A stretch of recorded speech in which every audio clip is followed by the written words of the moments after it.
Mictlán Pictures presenta El Cuervo. Capítulo 9. La caja oblonga. Escrito por Edgar Allan Poe. Narrado por Tonatiuh Torres.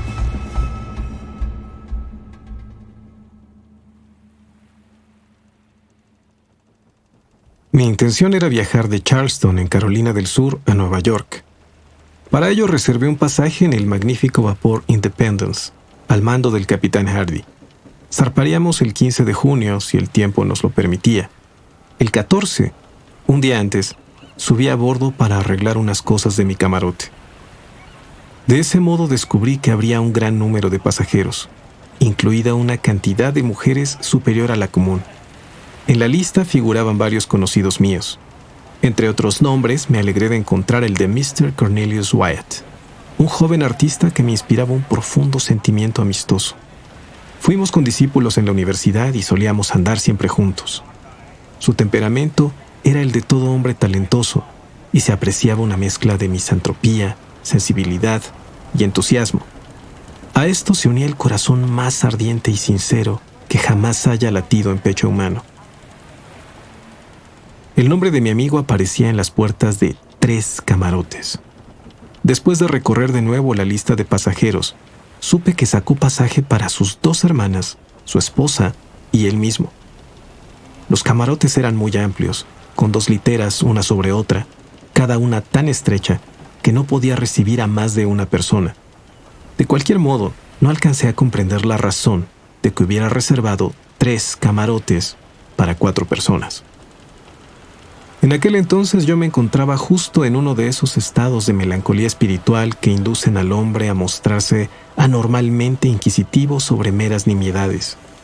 Confieso avergonzado que me entregué a una serie de conjeturas tan enfermizas como absurdas sobre aquel camarote de más. No era asunto de mi incumbencia, claro, pero lo mismo me dediqué pertinazmente a reflexionar sobre la solución del enigma. Al fin llegué a una deducción, con asombro de no haberla pensado antes. Se trata de una criada, por supuesto, me dije. Es preciso ser un tonto para no ver algo tan obvio. De nuevo, vi la lista de pasajeros y descubrí que ninguna criada se embarcaría con la familia. Si bien parece que tal fue en un inicio el propósito, pues luego de escribir y criada, tacharon las palabras. Pues entonces se trata de un exceso de equipaje, me dije. Algo que Wyatt no quiere hacer bajar a la cala y prefiere tener cerca. Ah, ya veo. Un cuadro. Por eso ha tratado con Nicolino, el judío italiano. La suposición dejó satisfecha mi curiosidad. Conocía bien a las 2 hermanas de Wyatt, jóvenes amables e inteligentes. A su esposa, como aquel llevaba poco tiempo de casado, aún no había podido verla. Wyatt hablaba muchas veces de ella con su estilo habitual lleno de entusiasmo. La describía como de espléndida belleza, llena de ingenio y cualidades. Por eso me sentí ansioso por conocerla. Cuando visité el barco, el capitán me comunicó que también Wyatt y los suyos acudirían. Por tanto, permanecí una hora esperando ser presentado a la joven esposa. Al fin, se me informó que la señora Wyatt se hallaba indispuesta y que no acudiría a bordo hasta el día siguiente, a la hora de zarpar. Cuando llegó el momento, me encaminé a mi hotel al embarcadero. Me encontré al capitán Hardy. Me dijo que debido a las circunstancias, frase tan estúpida como conveniente, el Independence no se haría a la mar hasta 1 o 2 días después y que cuando todo estuviera listo, me mandaría avisar para que me embarcara. Todo esto me pareció muy extraño. Soplaba una sostenida brisa del sur. Sin embargo, como las circunstancias no aparecían, aunque indagué lo posible al respecto, solo pude regresar al hotel y devorar mi impaciencia. Transcurrió casi una semana sin que llegara el esperado aviso del capitán. Por fin lo recibí y me embarqué de inmediato.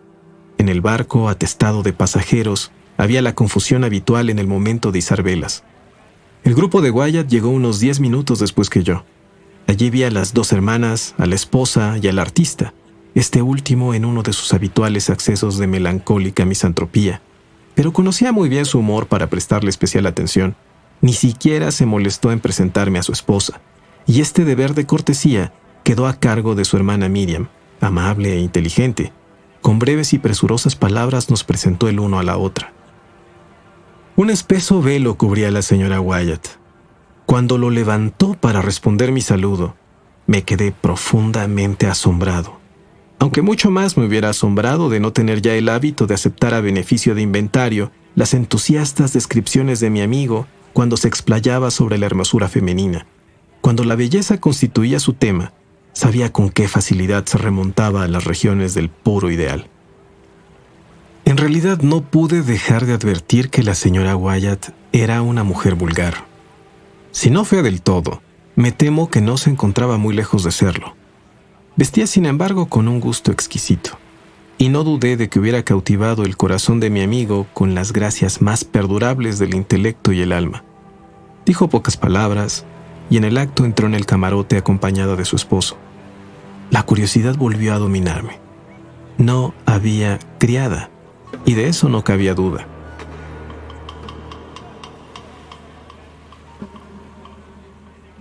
Tras alguna demora llegó al embarcadero un carro con una caja oblonga de pino. Al parecer, era lo único que se esperaba. Ya a bordo la caja, levamos ancla. Poco después de cruzar con éxito la barra, enfrentamos el mar abierto. Ya dije que la caja era oblonga, de unos 6 pies de largo por 2,5 de ancho. La observé con atención. Me gusta ser preciso. Su forma era peculiar, y cuando la contemplé con detalle, me felicité por lo acertado de mis conjeturas. Se recordará que, según yo, el equipaje extra de mi amigo debían ser cuadros, o por lo menos uno solo. Yo sabía que durante varias semanas Wyatt mantuvo conversaciones con Nicolino y ahora veía a bordo una caja que, por su forma, solo podía servir para guardar una copia de La Última Cena de Leonardo. También sabía que una copia de esa pintura, ejecutada en Florencia por Rubini el Joven, estuvo cierto tiempo en posesión de Nicolino. Me pareció que el asunto quedaba resuelto. Me reí, quizá demasiado, pensando en mi perspicacia. Wyatt me ocultaba alguno de sus secretos artísticos, pero no cabía duda de que ahora trataba de hacerme una treta y pasar de contrabando a Nueva York una magnífica pintura, confiando en que no me daría cuenta de nada. Resolví tomarme un buen desquite sin aguardar demasiado. No obstante, existía algo que me fastidiaba. La caja no fue colocada en el camarote sobrante, sino depositada en el de Wyatt, donde ocupaba casi por completo el piso. Era evidente la incomodidad del artista y de su esposa, la cual se acrecentaba porque la brea o la pintura con la que se trazaron grandes letras emitía un olor muy fuerte, desagradable y, para mí, especialmente repugnante. Sobre la tapa aparecían estas palabras: Señora Adelaide Curtis, Albany, Nueva York. Envío de Cornelius Wyatt, Squire. Este lado hacia arriba. Trátese con cuidado. Estaba yo enterado de que la señora Adelaide Curtis, de Albany, era la suegra del artista, pero consideré que éste había hecho estampar su nombre a fin de engañarme mejor. Estaba seguro de que la caja y su contenido no seguirían el viaje a Albany, sino que permanecerían en el estudio de mi misantrópico amigo en Chambers Street, Nueva York. Hubo muy buen tiempo los primeros 3 o 4 días, pese al viento de proa, ya que había virado al norte cuando perdimos de vista la costa. Entonces los pasajeros se hallaban de buen humor y dispuestos a la sociabilidad. Hay que exceptuar a Wyatt y a sus hermanas, que se mostraban reservados y fríos, lo que me pareció descortés hacia los demás pasajeros. De la conducta de Wyatt no me preocupaba mucho. Estaba melancólico más de lo que acostumbraba. Incluso parecía lúgubre, pero no me extrañaba debido a sus excentricidades. En contraste, me resultaba imposible excusar a sus hermanas. Ellas se encerraban en su camarote la mayor parte del día y se negaban, a pesar de mi insistencia, a alternar con nadie a bordo. La señora Wyatt era mucho más agradable. Era una parlanchina, y esto tiene importancia en un viaje por mar. Pronto se mostró excesivamente familiar con la mayoría de las señoras, y para mi profunda estupefacción, mostró una tendencia poco disimulada a coquetear con los hombres. A todos nos divertía mucho, divertía, pero casi no sé explicarme. La verdad es que pronto me di cuenta de que la gente se reía más de ella que a causa de ella. Los caballeros reservaban sus opiniones, pero las damas no tardaron en declararla una excelente mujer, nada bonita, sin la menor educación y decididamente vulgar. Lo que asombraba a todos era cómo Wyatt había podido caer en la trampa de semejante matrimonio. Se pensaba, por supuesto, que la razón era una fortuna, pero yo sabía que no residía en eso. Wyatt me había informado que su esposa no aportaba un solo centavo al matrimonio, ni tenía la menor esperanza de heredar. Se casó con ella, me dijo, por amor y solamente por amor, pues su esposa era más que merecedora de cariño. ¿Podía ser que estuviera perdiendo la razón? ¿Qué otra cosa podía pensar? Él, refinado, intelectual, exquisito, con una percepción finísima de lo imperfecto, con tan aguda apreciación de la belleza. A decir verdad, la mujer parecía muy enamorada de él, en especial en su ausencia, y se ponía en ridículo al citar una y otra vez lo que dijo su adorado esposo, el señor Wyatt. La palabra esposo parecía siempre, para usar una de sus delicadas expresiones, en la punta de su lengua. Mientras tanto, los demás se percataron de que él la evitaba del modo más evidente y que prefería encerrarse solo en su camarote, donde bien podía decirse que vivía, dejándole plena libertad a su esposa para que se divirtiera a gusto en las reuniones del salón. De lo que vi y escuché, concluí que el artista, motivado por algún capricho inexplicable del destino, o presa tal vez de un acceso de pasión entusiasta y fantástico, se unió a una persona por completo inferior a él, y que no tardó en sucumbir a la consecuencia natural, es decir, a la más viva repugnancia. Me apiadé de él desde lo más profundo de mi corazón, pero no por tal razón pude perdonarle el secreto que mantuvo sobre el embarque de la última cena. Continué resuelto a saborear mi venganza. En una ocasión, Wyatt subió al puente. Después de tomarlo del brazo, como era mi vieja costumbre, caminamos de un lado a otro. Su melancolía continuaba sin variaciones. Habló poco, en un tono malhumorado y con gran esfuerzo. Le hice una broma y vi que luchaba con pena por sonreír. ¡Pobre diablo! Al pensar en su esposa, me maravillaba que incluso pudiera aparentar alegría. Al fin, determiné sondearlo a fondo. Comencé con algunas veladas insinuaciones sobre la caja oblonga para que, poco a poco, se percatara de que yo no era víctima de su pequeño engaño. Con esa intención y con objeto de descubrir mis ideas, pronuncié algo sobre la curiosa forma de esa caja. Al decir tales palabras, hice una sonrisa de inteligencia, guiño en ojo mientras le daba suavemente en las costillas con el dedo. La forma con que Wyatt entendió tan inocente broma me convenció de que se había vuelto loco. En primer lugar, me vio como si le resultara imposible comprender el ingenio de mi observación. A medida que mis palabras entraban con lentitud en su cerebro, sus ojos parecieron querer escaparse de sus órbitas. El rostro se tornó escarlata y palideció espantosamente, como si lo que insinué le divirtiera mucho. Estalló en carcajadas. Para mi estupefacción, se prolongaron con cada vez más fuerza por largos minutos. Se desplomó al fin sobre cubierta. En lo que luchaba por levantarlo, tuve la impresión que había muerto. Pedí auxilio. Con trabajo lo hicimos volver en sí. Apenas reaccionó, empezó a hablar con incoherencias. Tuvimos que sangrarlo y meterlo en cama. A la mañana siguiente se recobró, por lo menos en lo referente a la salud física. Nada diré de su mente. Lo evité durante el resto del viaje, siguiendo el consejo del capitán, quien parecía coincidir conmigo en que Wyatt había enloquecido. Sin embargo, me pidió que no dijera nada a los demás pasajeros. Tras las crisis de mi amigo ocurrieron varias cosas que exaltaron aún más mi curiosidad. Entre otras, señalo la siguiente. Como bebí mucho té verde, me sentía nervioso y dormía mal. Durante 2 noches no pude pegar los ojos. Mi camarote daba al salón principal o salón comedor, como todos los camarotes ocupados por hombres solos.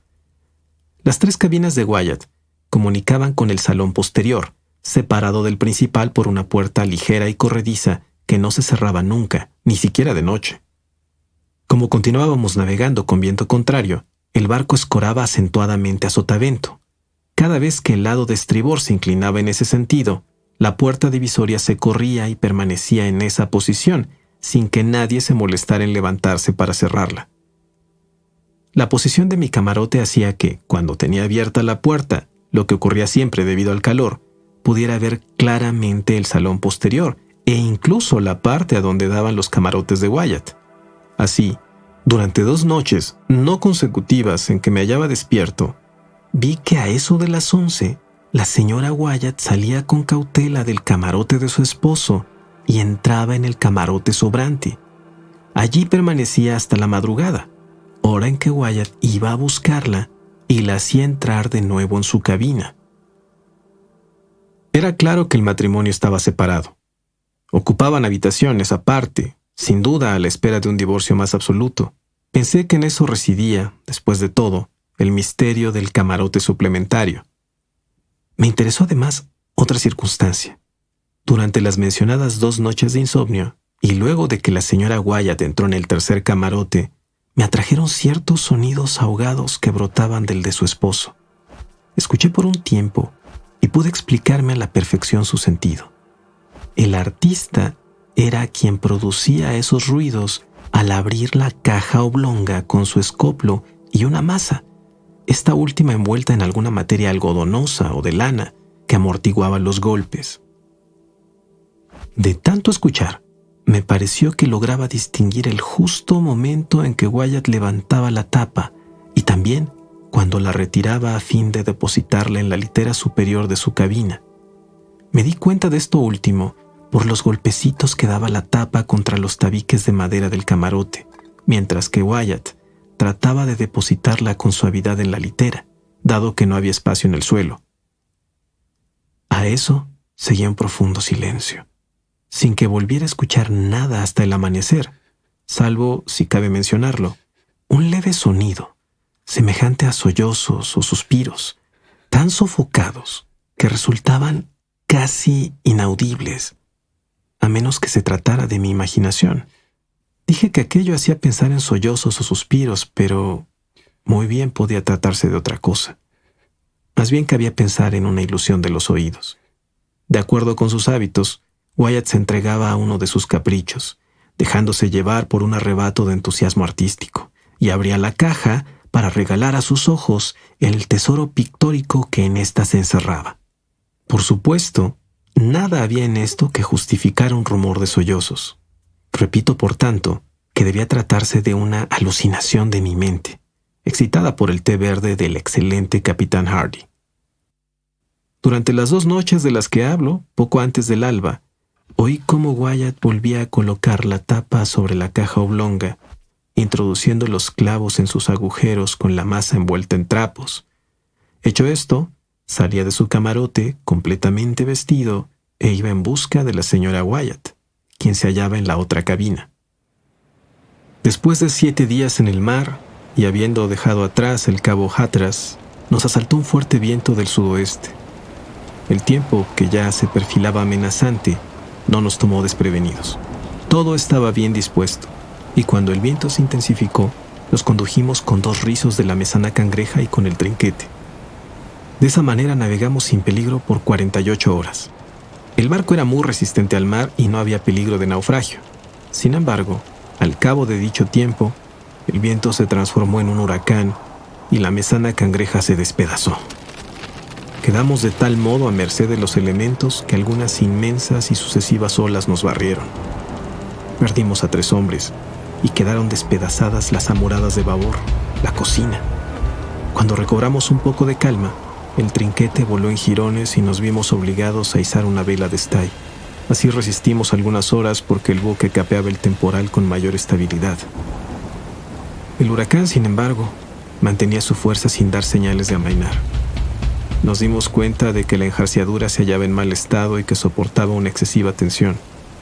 Al tercer día de la tempestad, a las 5 de la tarde, un terrible bandazo a barlovento mandó por la borda nuestro palo de mesana. Más de 1 hora luchamos para terminar de desprenderlo, debido al terrible rolido. Antes de lograrlo, el carpintero subió para anunciarnos que había 4 pies de agua en la sentina. Para colmo de males, las bombas se habían atascado y apenas funcionaban. Todo era confusión y angustia, pero seguimos luchando. Era necesario aligerar el buque, por lo que tiramos por la borda la mayor parte del cargamento y cortamos los 2 mástiles que aún quedaban. A pesar de que hicimos todo lo anterior, las bombas continuaban sin funcionar y la vía de agua inundaba la cala.